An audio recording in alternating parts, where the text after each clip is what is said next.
What's up, everybody? Welcome back to Sweet and Savory Barbecue. I'm your host, Jamie Trader. Today, I'm going to show you how to make these raspberry chipotle pork belly burn ends on your Weber Kettle. Let's get started. So what I've got here, this is about a 5-pound pork belly.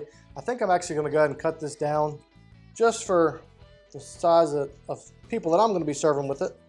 I don't think we need the whole thing.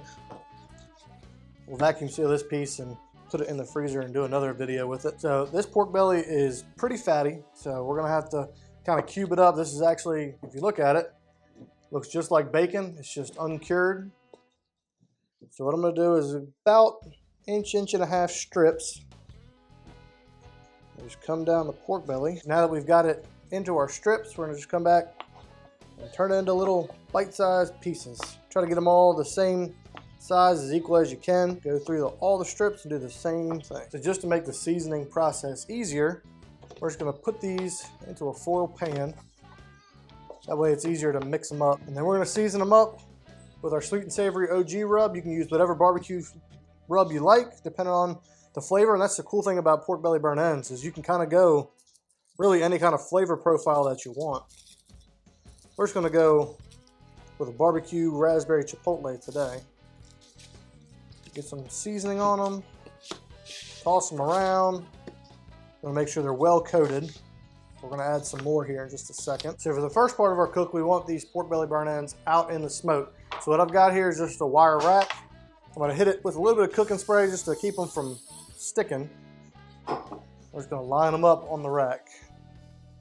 Try to keep them spaced apart. That way all the smoke and heat can kind of work around each piece, get them lined up. We've got these pork belly burn ends on our rack. We're gonna let them hang out for about 30 minutes right here on the counter while we get our grill going. So we're gonna use our Weber Kettle for this cook. We're gonna set it up with this snake method.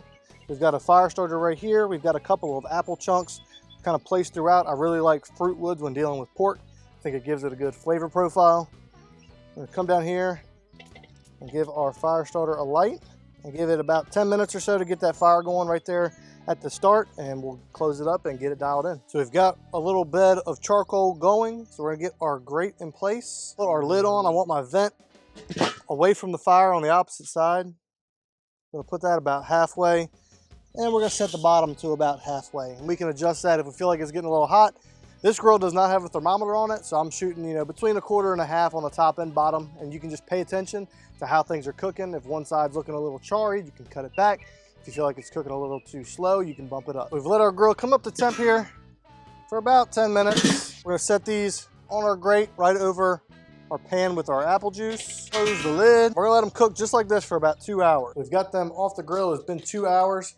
They've got a really nice looking color. I'm just gonna get them in an aluminum pan. I'm in our pan here. I'm just gonna come in here with a stick of butter. You can use salted or unsalted. It really doesn't make much difference. We had unsalted, so that's what I'm using. A little bit more of the OG rub, a few lines of honey, and a few lines of maple syrup. Get some foil over the top of this, wrap it up tight.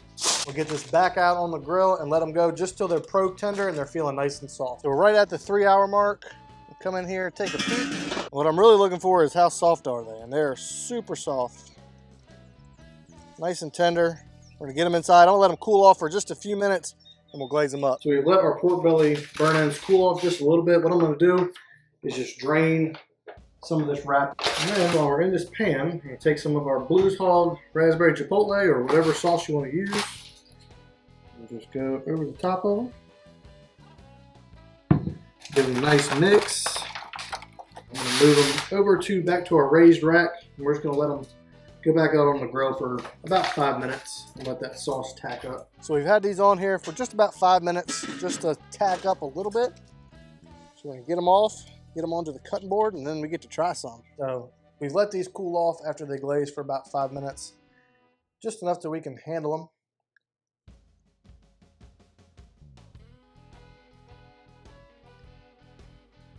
Soft, pillowy.